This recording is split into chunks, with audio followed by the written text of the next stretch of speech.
So I went to Purdue University, familiar place, for my mechanical engineering degree, and then continued on to the MBA program here. I took a couple years off, served a mission for my church, got to be around a lot of people, and took a, it was a good opportunity to separate myself from, this busy life, and to be able to think about what I really wanted to do. And so I realized quickly in that time off that it was all about people and how I enjoyed interacting with people, and wanted to take what was invented in the lab through the engineering and all these mathematical equations, and then transfer it to how to get it out to how people use them and how people adopt these technologies.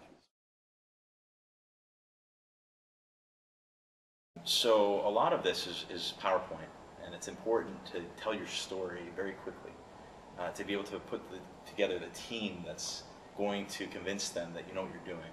And that became apparent as we were in Boston and pitching our idea. It's almost as if you didn't think you were going to get funded, or if you felt like there was a hole in your plan somewhere, in your mental plan, or on that PowerPoint, then you wouldn't get funded and you wouldn't be invited back for a second time. And so the story became much more important. But with that said, a business plan is very crucial. It's very critical that you're up all night thinking about where they might ask the questions, because that's how you defend your plan. That's how you defend what your success is going to be.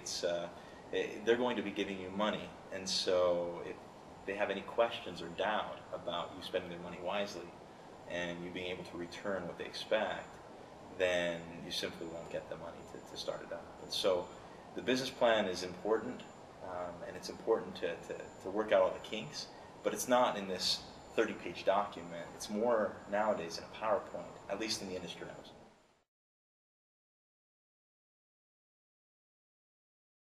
in. It's critical, at least in my failures in the past, I've realized that it's critical to surround yourself with people that are better than you. It's critical to find people that are very good at what they do and that you trust. And I think that was reflective of my experience in Boston.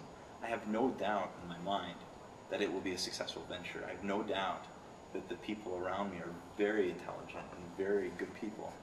And so it gives me confidence when I go home to feel that I can go on another day, another week, and I feel that there will be a successful exit from this endeavor, or else I would just switch what I'm doing. And I think too many people, and this is maybe a side aspect of entrepreneurship, but I enjoy it because I get to do what I like to do, and I love doing it. And I feel fulfilled at the end of the day. And too many people don't take the opportunity to stop what they're doing if they dislike it and change their path. And I think that is one of the opportunities that I have found from my failures in entrepreneurship endeavors, is that I'm still happy. Even when I fail, I'm still happy because I enjoy what I'm doing.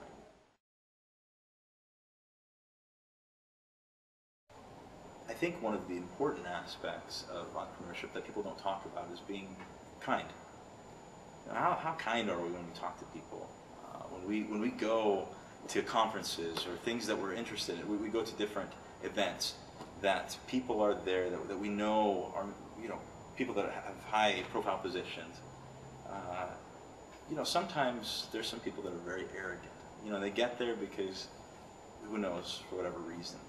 But the people that are kind, I tend to gravitate towards, and I try to be kind to other people. And so I think it's different for everyone in how they get in the position they are, how they get the opportunities they do. But you almost decide how you're going to get there.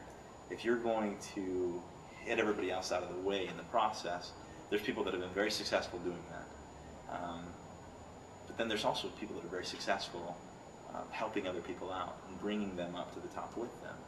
So it just depends on which path you're going to take. And again, people have been successful both ways in terms of money and being successful in business. But I think it's important to analyze what you yourself as an entrepreneur want out of that experience. Are you seeking to just get the position just for the title? Are you seeking to just start something up because it's what people do that are important? Or are you seeking fulfillment out of that? And so I think it correlates very much with the values that you have and what you seek. What is the outcome? And that's what an entrepreneur should always ask himself or herself is, what am I going to get out of this, and how do I get to that? And they're willing to do anything to do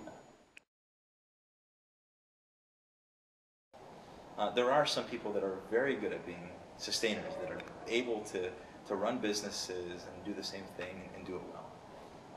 But there's some people that are just very passionate and very happy when they take something from a blank sheet of paper and start putting things together. And I think my advice would be that if you can find out which one you are and which one you're happy being, that's going to help your process go a lot smoother. Because if you enjoy creating, then there's no reason why you shouldn't be an entrepreneur.